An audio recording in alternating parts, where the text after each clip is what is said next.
मैं ज़ॉल हूँ। आइए मेरी कहानी सुने। ज़ीशान अपने अब्बू के साथ गोदाम में गया। अब्बू वहाँ अनाज का जखीरा चेक कर रहे थे।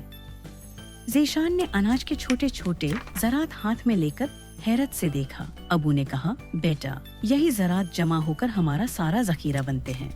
ज़ीशान खुश हुआ और अब्बू की काम में मदद करने लगा।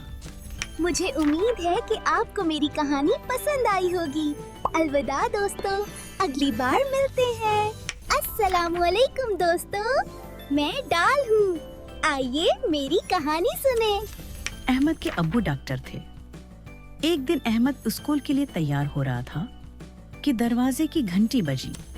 अब्बू ने दरवाजा खोला तो देखा कि वहाँ एक डाकिया खड़ा था। डाकिये के हाथ में एक छोटा सा डब्बा था। डाकिये ने मुस्कुराकर कहा, ये अहमद के नाम आया था। मुझे उम्मीद है कि आपको मेरी कहानी पसंद आई होगी। अलविदा दोस्तों, अगली बार मिलते हैं।